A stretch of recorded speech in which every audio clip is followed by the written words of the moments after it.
இளந்தூர் அர் ரஹீமியா அரபிக் கல்லூரி. உங்கள் ஆண் பிள்ளைகள் 7 ஆண்டுகளில் ஆலிம் பட்டத்துடன் பிகாம், பிபிஏ, பிஏ டிகிரிகளும் பெற்று சிறந்த ஆலிமாக வெளிவர இன்றே தொடர்பு கொள்ளுங்கள்.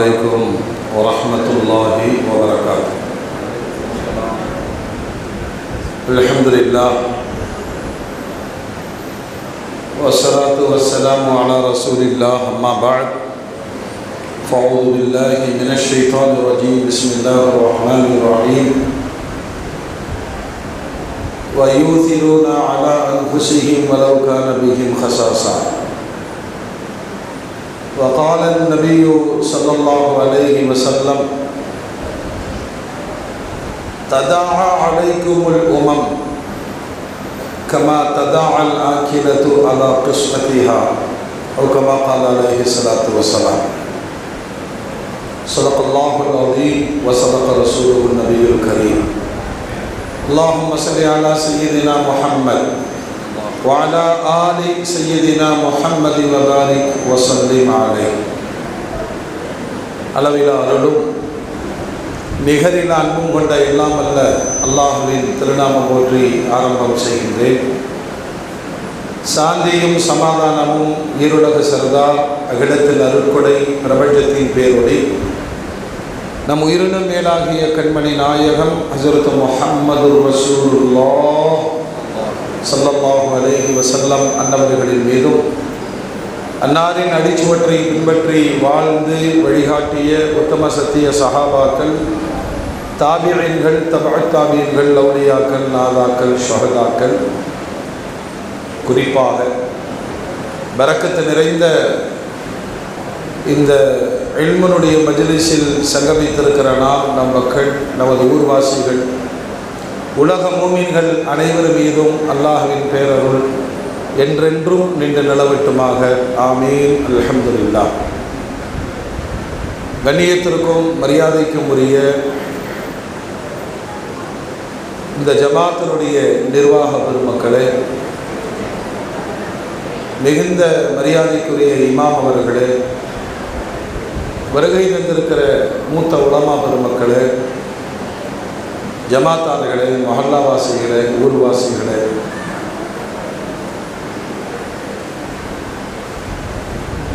ஒரு முக்கியமான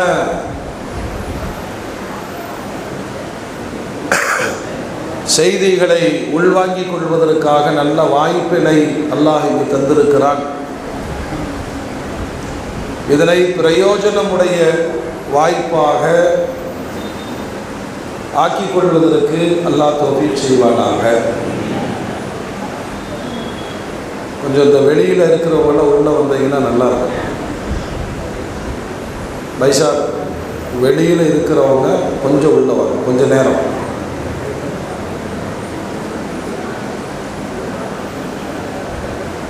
உங்களை தான் கொஞ்சம் உள்ள வாங்கலை. ஒரு நல்ல மஜ்லிஸு, வெளியில் உட்கார்ந்தோம்னா இயல்பாகவே நம்ம பேசிகிட்டு இருப்போம்.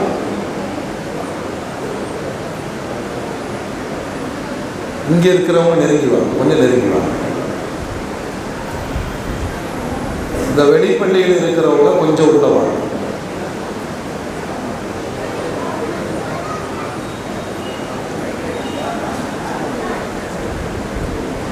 உள்ளேயும் பிஸ்கெட் கிடைக்கும், சாயா கிடைக்கும். எந்திரிச்சு உள்ள வாங்கலை, கொஞ்சம் வாங்கலை. பைசாத்தோட அந்த ராஜாவும்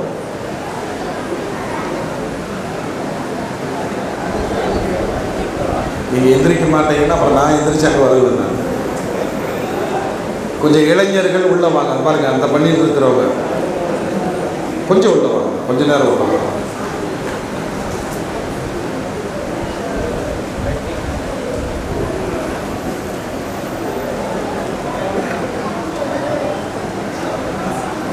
இன்னும் கொஞ்சம் பேருக்கு எந்திரிக்கிறதுக்கு மனசு வரல. கொஞ்ச நேரம் உள்ள வாங்க. பிடிக்கலைன்னா போயிடும். இன்ஷா அல்லாஹ். அல்ஹம்துலில்லாஹ்.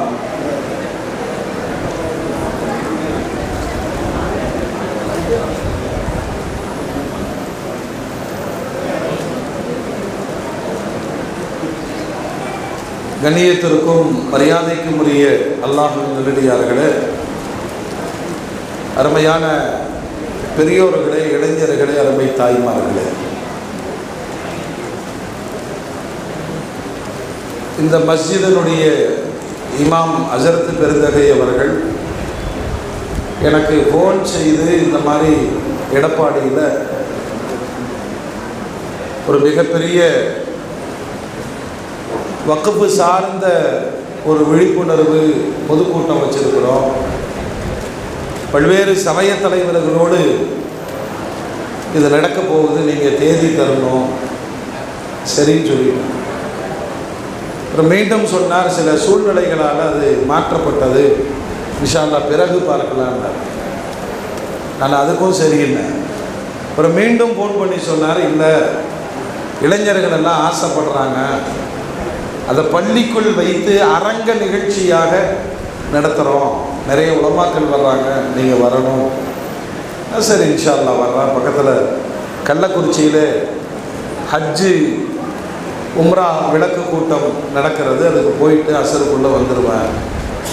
அல்லாஹ்வுடைய கிருபையினால் உங்களை சந்திக்கிற பெரும் வாய்ப்பை அல்லாஹ் நசீபாக்கி தந்திருக்கிறான். நாம் எந்த உயர்ந்த நோக்கத்தோடு இங்கு கூடியிருக்கிறோமோ அதனை அல்லாஹ் நடப்பில் கொண்டு வருவதற்கு அல்லாஹ் தௌஃபீக் செய்வானாக. இன்னும் கொஞ்சம் உள்ளே வந்தீங்கன்னா நல்லா இருக்கும். எனக்கு ஒரு அரை மணி நேரம் டைம் கொடுங்க, கெஞ்சி கேட்குறேன், உள்ளே வாங்கலை. ஏன்னா இது ஒரு சபை கூடியிருக்கு இல்லையா, ஒரு ஜமாத்து பெரும் முயற்சி செஞ்சு உங்களை எல்லாம் சேர்த்திருக்காங்க. இது பயனுள்ளதாக அமையும். மோமின்களே, நான் ஒரு சீரியஸான விஷயத்தை முன்வைத்து ஒரு கவனப்படுத்தி விட்டு இன்ஷா அல்லாஹ் விடைபெறுவேன். இன்றைக்கு தேசம் முழுவதும் நம்ம சாதாரணமாக ஒருத்தரை திட்டம் போது என்ன சொல்லுவோம், அம்மா கருகாத்துற மாதிரி இல்லையா, சொல்லுங்க, ஆமா தானே? கருகாத்தலைன்னா கருவேப்பிள்ளையை விட நம்மை மிக மிக கீழ்மட்டத்தில் வைத்து உரிமையற்றவர்களாக வாழ வைப்பதில் இந்த நாடு மட்டுமல்ல, சர்வதேச அளவில் நிறைய சவால்களை இந்த சமூகம் சந்திக்க வேண்டிய ஒரு அபாயகரமான கட்டத்தில் நாம் வாழ்ந்து கொண்டிருக்கிறோம். எல்லா சமுதாயமும் நிம்மதியாக வாழ்றாங்க. எல்லா சமுதாயத்துக்கான பிரதிநிதிகள் சட்டமன்றத்தில் இருக்கிறார்கள், நாடாளுமன்றத்தில் இருக்கிறார்கள். அவரவர்கள் சமூக தேவையை அவரவர்கள் பெற்றுக்கொண்டிருக்கிறார்கள். இந்த 75 ஆண்டு காலத்தை தாண்டிய சுதந்திர இந்தியாவில் எந்த உரிமையும் பெறாமல் கையேந்தி கொண்டு ஜமாத்துகளில் உதவியை நாடி ஜும்மாவில் வசூலை பெற்றுதான் தன் தேவைகளை இந்த சமுதாயம் நிறைவேற்றி கொண்டிருக்கிற அபாயத்தை உணர வேண்டிய காலத்தின் சூழல் இது. நான் சொல்றது கரெக்டா பாய்? கரெக்டா? பகிரங்கமா சொல்றான், நீ ஓட்டு போடாதங்கிறான். அது தேசிய கட்சியும் சொல்லும், மாநில கட்சிகளும் சொல்லும், பகிரங்கமாக சொல்லுகிறார்கள், நீங்களாம் பாகிஸ்தானுக்கு போங்க. எவ்வளவு போராட்டங்கள், எவ்வளவு போராட்டங்கள்! இது இந்த உம்மத்திற்கு போராடித்தான் நீங்கள் வாழ வேண்டும். இப்ப எந்த இடத்துல பிரச்சனை, இது நாம பேசுறதல்ல. நபிகள் நாயகம் ஸல்லல்லாஹு அலைஹி வஸல்லம் சபை கூடி பேசுகிற பொழுது தன் சமுதாயத்தை பார்த்து சொல்வார்கள், ததா அலைக்குமுல் உம்மம், எல்லா சமுதாயமும் சேர்ந்து உங்களை அடிப்பார்கள். ஹதீஸ் நான் சொல்றது. உதாரணத்தோடு பெருமானார் சொன்னார்கள், இந்த சாப்பாட்டு தட்டை கொண்டு வந்து வச்சா நாய்கள்லாம் என்ன செய்யும் சொல்லுங்க? பாய்ந்து வந்து சாப்பிட்றதுக்கு சண்டை போடும் இல்லையா? கமா ததா அல் ஆக்கிலத்து அலா கிஸ்அத்தியா, உணவு தட்டின் மீது நாய்கள் பாய்ந்து வருவதை போல பாலஸ்தீன் மீது உலகமே திறந்து அடிக்கிறது, ஈரான் மீது உலகமே சேர்ந்து நடவடிக்கை எடுக்கிறது, ஈராக் சின்ன பின்னமாக்கப்பட்டு விட்டது. இந்தியா போன்ற ஜனநாயக நாடுகளில் உரிமைகளை பறித்து அனாதைகளாக ஆக்கப்பட்டிருக்கிறோம். இதை முன்னறிவிப்பு செய்தார்கள் பெருமானார். எல்லாரும் சேர்ந்து உங்களை அடிக்க வருவாங்க. ஒரு நாள் கவலைப்படுங்களேன், நான் இந்த நாட்டில் யாரு? நீ ஒரு கவுன்சிலராக கூட ஆக முடியாது, எழுதி வச்சுக்க. ஒரு எம்சியாக ஆக முடியாது. எங்கள் மொஹல்லா பெரிது என்று நினைத்துக் கொண்டு இஸ்லாமிய வாக்கு வங்கிகளை உருவாக்கி ஒரு எம்எல்ஏவை தந்து விடுங்கள் பார்க்கலாம். 25 சட்டமன்ற உறுப்பினர்கள் காயிதே மில்லத்தினுடைய தலைமையிலே இதே தேசத்தில் இருந்தார்கள். இன்னைக்கு யார் இருக்கிறோம் சொல்லுங்க? அது நமக்கு தேவையா இல்லையா? சட்டமன்ற தேவையா இல்லையா? தேவை. ஒவ்வொரு சமுதாயமும் தன் சமுதாயத்திற்காக சட்ட ரீதியாக குரல் கொடுக்கிறான். இந்த உம்மத்தானால இன்னொரு கட்சிகள்கிட்ட போய் கெஞ்சணும், கொஞ்சம் எங்களுக்கு கொஞ்சம் பள்ளிவாசலுக்கு இலவச கரண்ட் வாங்கி கொடுங்களேன். கரெக்டா நான் சொல்றது? நீ ஒரு முசல்மான் என்ற காரணத்தினால் அரசு வேலை வாய்ப்புகளில் ஒதுக்கப்படுகிறோம். எல்லா தரமும் தகுதியும் இருக்கு. அப்துல் சலாம், ஓ பாயா, கொஞ்சம் வெயிட் பண்ணுங்க. அரசு துறையிலிருந்து, தனியார் துறைகளிலிருந்து, வெளிநாட்டு வாய்ப்புகளிலிருந்து முஸ்லிம் என்ற பெயரால் பின்தங்க வைக்கப்படுகிறோம். எவ்வளவு பெரிய பாதிப்பு! எங்களுக்கெல்லாம் சமுதாயம் தெரியாதுங்க, உங்களுக்கு தான் தெரியும். சகோதர சமுதாயத்தோடு பழகி ஒரு உச்சத்திற்கு போகிற பொழுது பாய் எல்லாம் கரெக்டாக நம்ம பழகி இருக்க எல்லாம் கரெக்ட், உங்களுக்கு வீடு தர முடியாது பாய். இந்த மனம் எப்படி வலிக்கும் சொல்லுங்க, எப்படி வலிக்கும்? என் பாட்டன் பூட்டன் காலத்திலிருந்து இங்குதான் பிறந்து வாழுகிறேன், எனக்கு வீடு தர மாட்டேங்கிறாங்களே. வேற எந்த காரணமும் கிடையாது. நீ அப்துல்லாவாக இருப்பதினால், நீ இப்ராஹிமாக இருப்பதினால். பெருமானார் முன்னறிவிப்பு செய்தார்கள், எல்லாரும் சேர்ந்து அடிப்பார்கள். சஹாபாக்கள் அப்பாவியா கேட்பாங்க, அனஹனு மின் கில்லா யா ரசூலல்லாஹ், நாங்க என்ன ரொம்ப மைனாரிட்டியா இருப்போமா? அன்னைக்கே கேட்டாங்க, நாங்கள் மைனாரிட்டியா இருப்போமா? அல்லாஹ்வுடைய ரசூல் சொல்லுவாங்க, பல்லந்தும் அக்ஸர், மெஜாரிட்டியா இருப்பீங்க. 52 நாடுகளில் ஆட்சியை வைத்திருக்கிறது இஸ்லாம். கரெக்டா?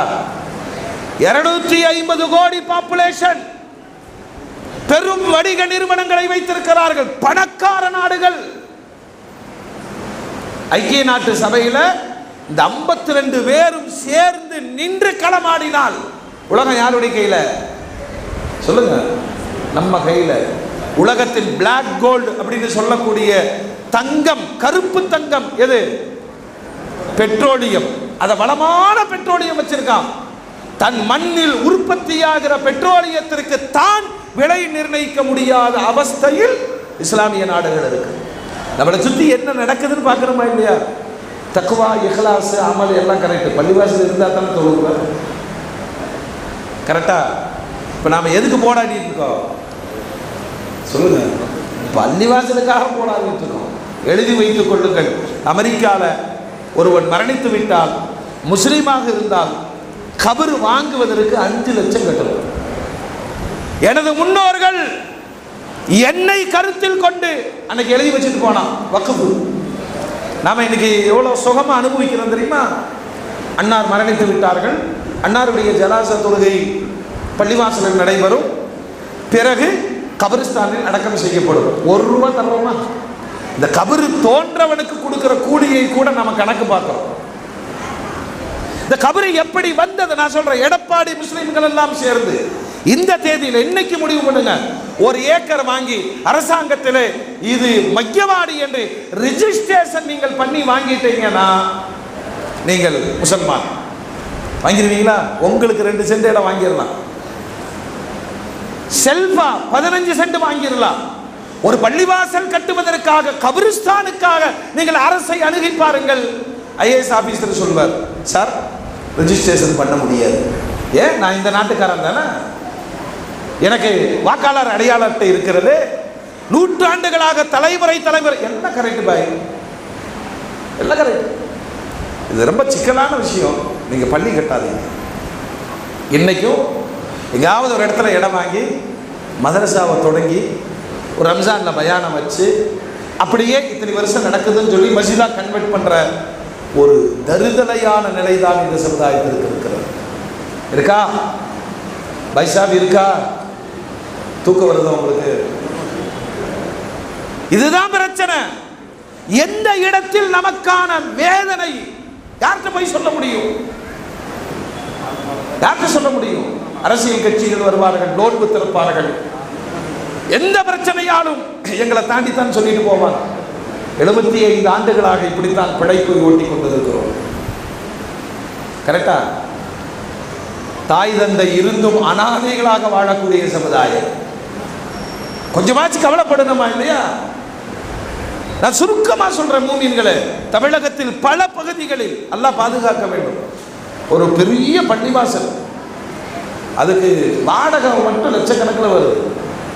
ஒரு மீட்டிங்கில் உட்கார்ந்துருக்கும் போது மெதுவாக நான் சொன்னேன், உங்கள் பள்ளிவாசலுக்கு டாக்குமெண்ட் எல்லாம் பக்காவாக இருக்கா? எல்லாம் பயானெல்லாம் முடிச்சுட்டு அவர் வந்து சொன்னார், மொழனா வெளியில் இருந்து சொல்லிடாதீங்க, இதுக்கு டாக்குமெண்ட்டே கிடையாது.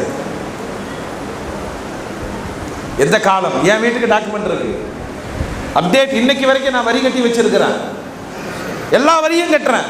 கரெக்டா? ஆனால் அல்லாஹ்வுடைய வக்ஃபு சொத்துக்களின் மீது எனக்கு அக்கறை கிடையாது. டாக்குமெண்ட் பார்க்கணுமா இல்லைங்களா? சொல்லுங்க. ஒரு வக்ஃபு சொத்துக்களை பாதுகாப்பதனுடைய கடமை முதலில் சொந்த சமுதாயத்துக்கு வரணும். எதிரிகள், இந்த பழைய பஞ்சபாண்டவர்களுடைய காலத்தில் இருந்து ஒரு கதை சொல்லுவான், எதிரியை வீழ்த்துவதற்கு சாம தான பேத தண்டம். எதிரிட்ட முதல்ல சமாதானம் பேசணும். பாய் உங்களுக்கு நான் தண்ணியெல்லாம் போட்டு தரேன் பாய், ரோடெல்லாம் போட்டு தரேன் பாய் அப்படின்னு சமாதானம் பேசணும். இந்த சமாதானத்திற்கு உடன்பட்டு வராவிட்டால் என்ன செய்யணும்? தானம். தானம் நமக்கு பெரிய கவலை என்ன தெரியுங்களா? உங்களுக்கு 1000 ரூபா வந்துருச்சா? உங்களுக்கு 1000 ரூபா வந்துருச்சா? கரெக்டா பைசா? கரெக்டா? இந்த தானம் கொடுத்து இது எல்லா உலகம் முழுவதும் இருக்கிறது. அதுக்கும் நீ கட்டுப்படல, நீ போராடி கொண்டிருக்கிறன்னு சொன்னா பேதத்தை உருவாக்கு. தமிழகத்தை பொறுத்த மட்டிலும் நாமும் சகோதர சமுதாயம், எனக்கு ரொம்ப சந்தோஷமா இருந்துச்சு. இந்த அசருக்கு மகரிபுக்கு வந்து சகோதர சமுதாயம் இங்கே மந்திரிச்சுட்டு போகுது. அல்லாஹ்வுடைய பள்ளியில தொழுகையாளிகள் மந்திரித்து விட்டால் ஷிஃபாவாகும் என்ற நம்பிக்கையோடு இந்த சமூகம் இணக்கத்தோடு வாழுகிறது இல்லையா? சீக்கிரம் கொடு.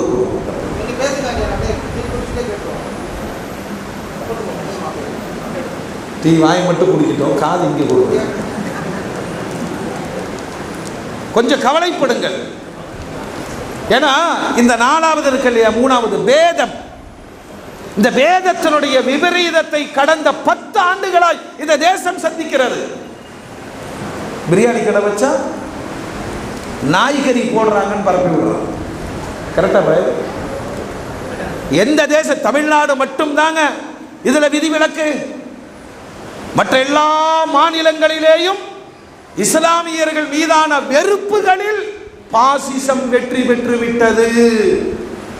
நான் ஹதீஸ்க்கு வர்றேன். பெருமானாரிடம் அப்பாவித்தனமாக கேட்கிறார்கள், அனஹனு மின் கில்லா, நாங்க என்ன மைனாரிட்டியா? பல்லந்து பக்ஸர், நீங்க மெஜாரிட்டியா இருப்பீங்க. வலாக்கின் ஓசா ஓசா இசை, இந்த ஆத்துல தண்ணியில நுரை அடிச்சு போகுமா இல்லையா? நுரை, அந்த மாதிரி நீங்கள் நுரை போல அடித்து செல்லப்படுவீர்கள்னா மரியாதை இல்லாத சமுதாயமாக வாழுவீர்கள். இந்த நாட்டில் மொத்தம் நம்முடைய பாப்புலேஷன் எவ்வளவு சொல்லுங்க? தேசிய அளவில் 20 கோடி. 20 கோடி. இன்னும் கணக்கு போட்டீங்கன்னா 30 கோடி வரும். சமது சாஹிப் இருக்கிற பொழுது சொன்னாரு 25 கோடின்னு. 30 கோடின்னு வச்சுங்களேன். 30 கோடி தமிழ்நாட்டில் மட்டும் எடுத்துட்டீங்கன்னா, பழனி பாபாங்கிற ஒரு வீரன் சொன்னா 16 எம்எல்ஏக்களை சட்டமன்றத்திற்கு அனுப்புகிற வாக்கு வங்கி கட்டமைப்பு இருக்கு. பட் நீ ஏறினா நான் இறக்கி விடுவேன். புரியுதா? நான் ஏறினா சொல்லுங்க எப்படி உருப்படுவோம்? நீங்கள் மெஜாரிட்டியாக இருப்பீர்கள், ஆனால் நீர்நிலையில் அந்த நுரை அடித்து செல்லப்படுவதை போல் மரியாதையற்றவர்களாக இருப்பீர்கள். நான் சொல்றேங்க, எனக்கு ஆசை இருக்கு. எலெக்ஷன் வரட்டும் 26ல் எங்க தொகுதியில் நான் எம்எல்ஏக்கு நிற்கிறேன். நின்று நான் ஓட்டு கேட்டு போனால் சமுதாயம் என்ன சொல்லுன்னு சொல்லுவாங்க. அஜர்த்து ஒழுக்கமாக தொழுகு வச்சுட்டு பாத்தியா ஓதிட்டு தேவையில்லாமல் ஏங்க திருத்தி பண்ணுறீங்க? ஏங்க நானும் இந்த நாட்டுடைய பிரஜை தானே. இங்கே நான் பேசுகிறவன் சட்டமன்றத்தில் பேசினால் அது ஆதாரமாக இருக்கும். போங்க திருத்து, சும்மா நடக்காதத. ஏங்க நீங்கள் ஓட்டு போட மாட்டீங்களா? சத்தியமாக போட மாட்டேன், எவனையும் போடவும் விட மாட்டேன். கரெக்டா பைசா?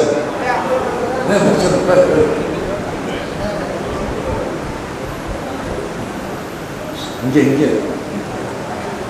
எனக்கு சாயம் வேண்டாம், நீங்கள் குடிச்சு. எல்லா ஊர்லேயும் அப்படித்தான். பேசுகிறவங்க கத்திக்கிட்டே இருப்பான், கேட்குறவங்க குடிச்சுக்கிட்டே இருப்பாங்க. அல்லாஹ் ஹிதாயத் தருவானா? அவங்க என்ன நினைப்பாங்கன்னா, பாவம் யார் விடுத்த பிள்ளையோ வீறு வீருன்னு கத்திட்டு இருக்கு, நம்ம சாயம் குடிப்போம். சரி, இப்போ என்ன காலனா, எப்படியாவது நல்ல 4 விஷயங்கள் உள்ளத்தில் இறங்கிவிட்டால் இந்த சமூகத்திற்கு அது மாற்றமாக இருக்கும். அல்லாஹ் தௌஃபீக் செய்வானா?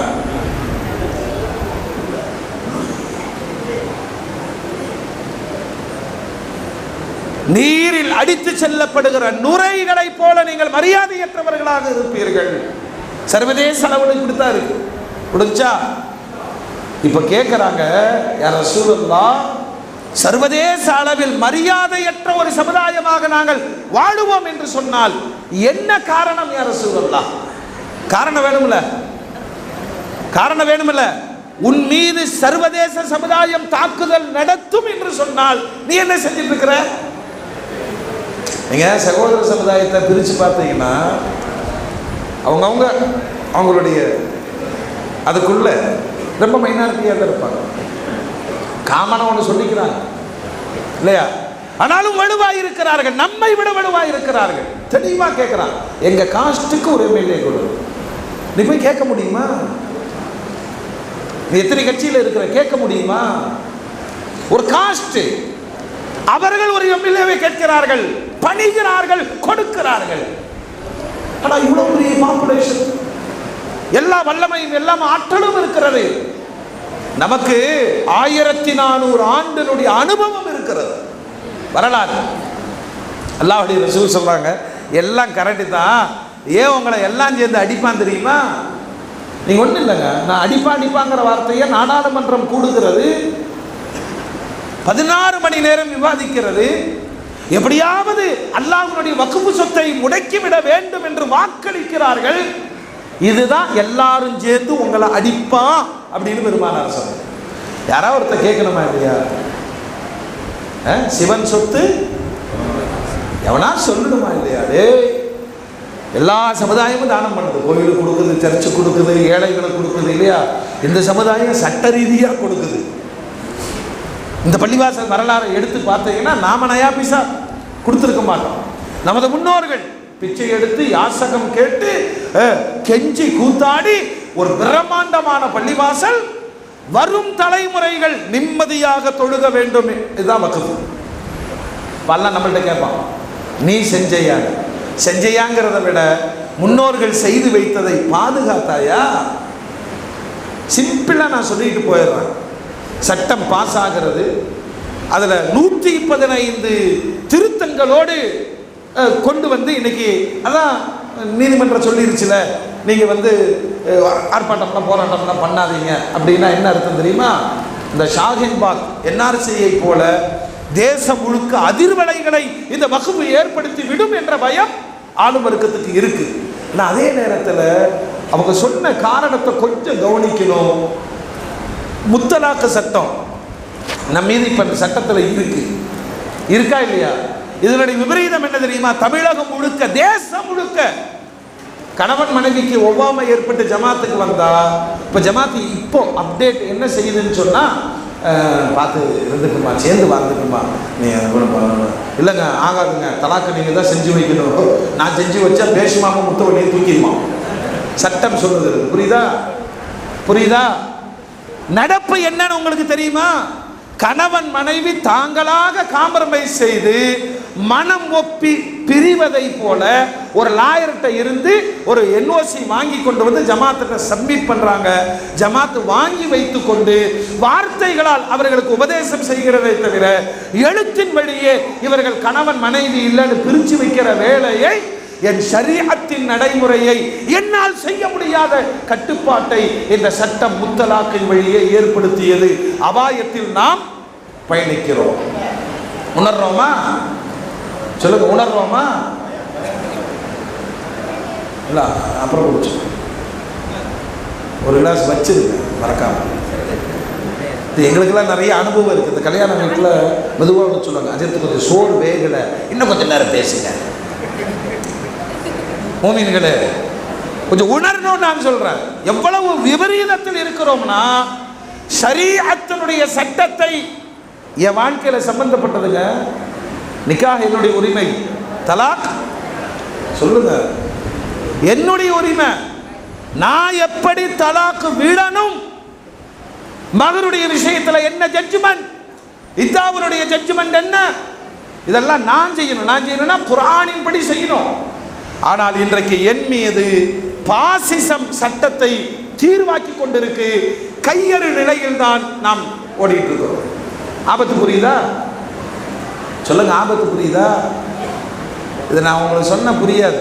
இன்னொரு நிக்கா பண்றதுக்கு நீங்க ஒரு ஜமாத்துல போய் யோசிக்கிறீங்க. போங்க, मुतवली साहब दूसरा शादी करना, क्या बेटा करना, नोसी दो, जा रे जा. ஏன்னா சட்டம் கேட்கும், முதல் மனைவி என்ன ஆனால் கேட்குமா இல்லையா? நான் பேருக்கு சொல்றேன் ஷரியத்தின் சட்டம் என்று, ஆனால் பாசிச சட்டத்தில் தான் என் நிக்காவும் தலாக்கும் நடக்கிறது. நீ என்ன செய்ய முடியும்? கொண்டு வந்தாங்களா? அதுக்கு அவன் சொன்னதுக்கு என்ன காரணம் தெரியுமா? பல முத்தவண்டிகள் பல பெண்களுடைய வாழ்க்கையை தலாக்கின் பெயரால் சீரழித்து விட்டார்கள் அப்படின்னு சில பெண்களை ரெடி பண்ணி கம்ப்ளைண்ட வாங்கிட்டு முத்தலாக் சட்டமாக்கப்பட்டது. கரெக்டா? வக்ஃபு சொத்தில் ஊழல் செய்கிறார்கள் அப்படின்னு சில கம்ப்ளைண்ட்களை வாங்கிட்டு தான் இந்த பாசிசம் இறங்குகிறது. கையறு நிலையில் தான் எல்லோரும் அதை ஆமோதித்தார்கள். இப்போ தப்பு எங்கன்னு சொல்லுங்க, தப்பு எங்க? பைசா போலோனா நம்மள்ட்ட தான் தப்பு.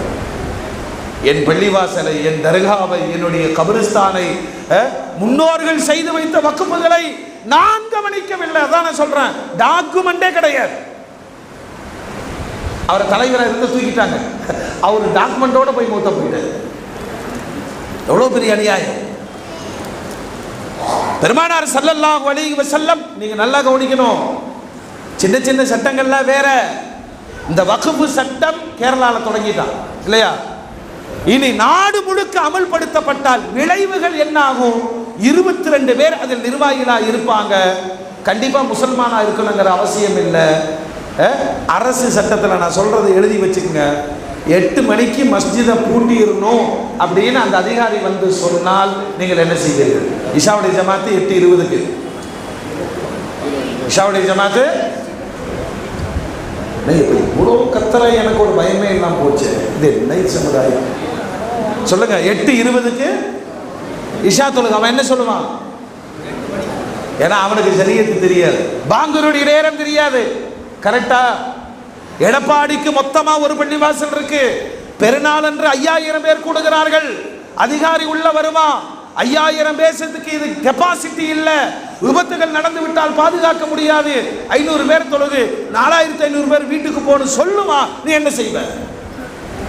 நம்ம என்னமோ மத்திய அரசு வக்ஃப் சட்டம் கொண்டு வர்றான் இல்ல, நடப்பில் இருக்கிற என் உரிமைகளை பறிப்பதற்கான மகா பெரிய படுகுழி தோண்டப்பட்டு விட்டது.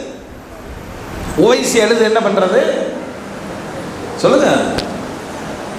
பெருமானார் சொல்றாங்க, சர்வதேச சமுதாயம் இது என்னங்க? அன்னைக்கு வால் போர் நடந்தது இல்லையா? குதிரையில் போர் செய்தார்கள். இன்னைக்கு சட்ட போர் நடக்கிறது. இங்க உட்கார்ந்துட்டு ஒன்றும் பண்ண முடியாது. இப்ப நாம் அறிவார்ந்து யோசிக்க வேண்டும். என்ன தெரியுமா பையா? थोड़ा जल्दी दो। ஆமாம், கவர்மெண்ட்டு வக்ஃபு சட்டம் கொண்டு வரும்போது நம்ம சந்தோஷமாக சாயா குடிச்சிட்டு, தயவு செய்து நீங்கள் விபரீதத்தை உணரணும் தான் நான் கத்திட்டு இருக்கிறேன். விபரீதத்துக்கு ஒரு சான்று சொல்கிறேன். சுதந்திரம் அடைந்து பண்டிட் ஜவஹர்லால் நேரு நாடாளுமன்றத்தில் பிரதமராக வர்றார் இல்லையா? அன்றைக்கெல்லாம் முசல்மான்கள் தான் முஸ்லீம் லீக், முசல்மான்கள் தான் காங்கிரஸ். நாடாளுமன்றம் கூடுது, ஒரு மசோதா தாக்கல் செய்யப்படுது. என்ன தெரியுமா? பிண எரிப்பு மசோதா. என்னங்க? அப்படின்னா என்ன தெரியுமா? நாட்டில் இடம் பற்றாக்குறை, அதனால யார் இறந்தாலும் எரித்து விட வேண்டும். இதை நீ ஏத்துக்குவியா? சரி, ஏத்துக்க மாட்டான். ஏன்? என் மார்க்கம் என்னை புதைக்க சொல்லுகிறது, எரிப்பது கூடாது, ஹராம். கரெக்டா? சட்டம் பாஸ் பண்றதுக்கு மசோதா கொண்டு வந்துட்டாங்க. நான் சொல்றது புரியுங்க. எந்த இடத்தில் பேச வேண்டுமே பேசுவதற்கு ஆள் வேண்டும். எழுந்தார் அல்லாமா காயிதே மில்லத் இஸ்மாயில் சாஹி, தனியாக எந்திரிச்சு பண்டிட் ஜவஹர்லால் நேரு பார்த்து சொன்னாரு, நீங்க இடம் பற்றாக்குறைங்கிற காரணத்தை காமிச்சு இறந்தவர்களை எல்லாம் எரிக்க சொல்லுகிறீர்கள். நான் ஏற்று இருக்கிற மார்க்கம் அதை தடை செய்கிறது. ஒருபோதும் இந்த சட்டத்தை நாங்கள் அனுமதிக்க மாட்டோம். தெருவில் கத்தனை கரெக்டா இருக்குமா? நாடாளுமன்றத்தில் கத்தனை கரெக்டா இருக்குமா? அப்ப எங்க போகணும்? காயிதே மில்லத் போனாரு. கத்த வேண்டிய இடத்தில் கத்தினால் சாதிக்க முடியும். தனிநபர் மசோதா எதிர்ப்பினால் பிணை எரிப்பு ரத்தானது. அன்னைக்கு சட்டம் ஆயிருந்துச்சுன்னா அன்னாரது ஜனாசா அசருக்கு பிறகு எரிக்கப்படும். மௌலானா அவர்களை எரிக்கப்படும், ஹாஜியார் அவர்களை எரிக்கப்படும். சொல்லுங்க, தடுக்க முடியுமா? நீங்கள் புதைத்தால் சட்டத்திற்கு மாற்றமாக புதைக்கிறீர்கள் என்று வழக்கு வரும். சும்மா கடந்து போற விஷயம் அல்ல இது. அப்ப யோசிங்க, விபரீதத்தினுடைய உச்சம் எது? பேச வேண்டிய நாடாளுமன்றத்திலேயும் சட்டமன்றத்திலேயும் நமதுக்கான பிரதிநிதித்துவம் இருந்ததை ஒழித்து விட்டு நாம் அனாதையாக உட்கார்ந்தோம். இருந்தது இந்த எரிக்கிறது புதைக்கிறதுங்கிற அந்த ஃபண்டமெண்டல் அரசியலை நீங்க தெரிஞ்சுக்கணும். சில சமுதாயங்கள் புதைப்பார்கள், சில சமுதாயங்கள் அது அவங்களுடைய கலாச்சாரம். ஆனால் வரலாறு என்ன தெரியுமா சொல்லுது? நாடுள்ளவன் புதைப்பான், நிலமுள்ளவன் புதைப்பான், நாடற்றவன் எரிப்பான். இதில் அரசியல் புரியுதா உங்களுக்கு? வந்தேரிகள், கைபர் கணவாய் வழியாக வந்தேரிகளாக வந்த நாடோடிகள், அவனுக்கு நிலமில்லை, நாடு இல்லை, எரிப்பதை கொண்டு வந்தான். அதைத்தான் நாடாளுமன்றத்தில் எல்லாருக்கும் சட்டமாக்க சொன்னான். தமிழன் எதிர்த்தான். ஏன் தெரியுமா? எங்களுக்கு நிலம் இருக்கிறது, எங்களுக்கு நாடு இருக்கிறது, நாங்கள் புதைப்போம். இப்படித்தான் புதைத்தல் எரித்தல் என்ற வரலாற்றை எழுதுகிறார்கள். மோமின்களே, பெருமானார் ஸல்லல்லாஹு அலைஹி வஸல்லம் சொல்லிவிட்டு கடைசியில சொல்றாங்க, இந்த வீக்னஸ் பாயிண்ட் அத்தனையும் நாம பாருங்க, மாசிச பாஜகவை விரட்டுவோம் அப்படின்னு கத்திரம் இல்லை. நம்மள்ட்ட என்ன இருக்கு? உன்னை உணருங்கிறாங்க பெருமானார். தவறு உங்ககிட்ட தான். ஏன்னா இவ்வளவு சதிகளுக்கு பின்னால் நம்முடைய இயலாமை என்னன்னா, ஹுப்புத் துன்யா வ கராஹியத்துல் மௌத். ரெண்டு காரணத்தை பெருமானார் சொல்றாங்க. உலகத்தின் ஆசை இத்தனைக்கும் காரணம். ஒரே கலவரமா இருக்குங்க. இவர் சைட்ல நின்று வீட்டை கட்டிட்டு இருப்பார். நான் சொல்றது புரியுதா? பைசா சமஜ் மே ஆத்தா நஹி. ஒரே அப்ப கலவரத்துல இவ வீடும் பாதிக்கப்படுமா இல்லையா? ஆனால் அவனுக்கு அது எல்லாம் பிரச்சனை இல்லை. சமுதாய நாசமா போனா என்ன, பள்ளியாசல் போனா நம்ம வீடு எந்திரிக்கும். கரெக்டா? உலகத்தின் மீது எங்க 1000 வருஷமெல்லாம் வேண்டாங்க, 50 தாண்டிட்டீங்கன்னா ஒவ்வொரு ஜமாத்தில் அவார்டு கொடுக்கணும். 50 வயதை முடித்து 51வது வயதை தொட்டு கொண்டிருக்கிற ஆஜியார் அவர்களுக்கு வாழ்நாள் சாதனையாளர் விருது கொடுக்கணும். ஏன்னா 35 வயசுல சுகர் வந்துருச்சு, 40ல் சொல்லுங்க பிபி வந்துருச்சு, 42ல் ஹார்ட்ல பிளாக்கு, 45ல் கிட்னி நசிஞ்சு போச்சு, நடைபெணமா சுத்திட்டு இருக்கிறான். சலாம் சொல்லிட்டு முதல்ல கேட்பாங்க, கைசா அப்பா கர்ம அப்பா அம்மா சுபச்ச. இப்போ என்ன கேட்குறான்னா, तुमने कहता जी मुझे 400 की अल्लाह को शुक्र करबा, मुझे 700 है. என்னது? சுகரு. பணக்கார ஆஜியார்கள் என்ற பேர். அஜியார் உங்களுக்கு எத்தனை பிளாக்கு? இது அப்பார்ட்மெண்ட்டில் பிளாக் வாங்கின மாதிரி அது பேசு. இது சொல்லுது அஜியார் 3 பிளாக். அல்லாஹ்க்கு சுக்ர் செய்யுங்க, அல்லாஹ்க்கு சுக்ர் செய்யுங்க. எனக்கு 6 பிளாக்குன்னு சொல்லிட்டான். நீங்கள் என்ன செய்ய போகிறீங்க? நாங்கள் ஆஞ்சியோ பண்ண போகிறோம். நீங்கள் நாங்கள் பைபாஸே போட போகிறோம். பாருங்க, உலகத்தினுடைய ஆசை உங்களை அழித்து விடும். பெருமானார் சொன்னாங்க, துனியா வேணுங்க தேவைக்கு, ஆனா துனியாவே வேண்டும் அந்த நிலைக்கு நம்ம வந்துடுவோம். என்னைக்கே வந்துடும்.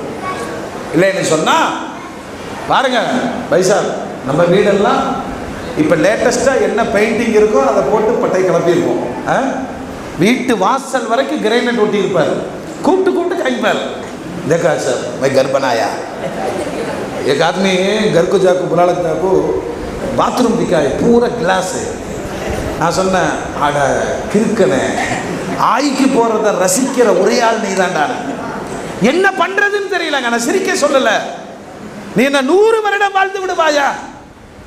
நீ மௌத்தா போனால் அந்த அம்மா அழுதுகிட்டே சொல்லும், அவன் கையில் ஒரு மோதிரத்தை இருக்கு, அதையும் கண்டு கொடுத்துட்டு போகுதுன்னு சொல்லும். கரெக்டா? பிறந்த மேனியோடு கொண்டு போய் கபரிலே போடுவார்களே, இது தெரியும் எனக்கு. அல்லாஹ்வுடைய ரசூல் டிக்ளேர் பண்ணிட்டாங்க, மா பைன 60 வ 70. உங்களுக்கு லைஃப் காலம் எவ்வளோ தெரியுமா? 60 to 70. யாராச்சும் பாராயி மேலே போயிட்டாங்கன்னா அவங்களுக்கு பெரிய அவார்டு கொடுக்கணும். இப்போ எல்லாம் 60 எட்டுறது இல்லை. 55 அன்னாரது ஜனாசா அசலுக்கு வரும். என்னங்க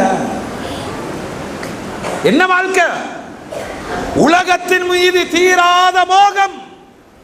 அப்ப சஹாபாக்கள் சாப்பிடலையா, உடுத்தலையா, சம்பாதிக்கலையா, திருமணம் முடிக்கலையா? எல்லாம் இருந்துச்சு. மா குத்திர அல்லாஹ் எதை தந்தானோ அதை பொருந்திக் கொண்டு தீனுக்காக வாழ்ந்தார்கள். மஸ்ஜிதுகளை உருவாக்கினார்கள், மதரசாக்களை உருவாக்கினார்கள், யதீம்களுக்கு யதீம்கானா உருவாக்கினார்கள், விதவைகளுக்காக மறுவாழ்வு தந்தார்கள், அனாதைகளுக்கு ஒதுக்குமிடத்தை தந்தார்கள். அதுல பெருமானார் வாழ்ந்த காலத்திலேயே 80க்கும் மேற்பட்ட அன்சாரி தோழர்கள் சமுதாயம் நலன் கருதி நில புலன்களை வக்ஃப் செய்து விட்டு போனார்கள். இன்னைக்கு நாம அனுபவிக்கிற இடத்துல மட்டும் இருக்கிறோம். அல்லாஹ் நமக்கு ஹிதாயத் தருவானாக. நீங்களே கேள்வி கேளுங்களேன், இந்த மஸ்ஜித் எப்படி வந்துச்சுன்னு கேள்வி கேளுங்களேன். நான் என்ன செஞ்சிருக்கேன்னு கேள்வி கேளுங்களேன். செயலாளர் முத்தவள்ளி வந்து சந்தா போடுறார், 50 ரூபா போடுறார். இவர் அவருக்கு பயான் பண்றார், காஜி மஸ்ஜிதுக்கு பச்சை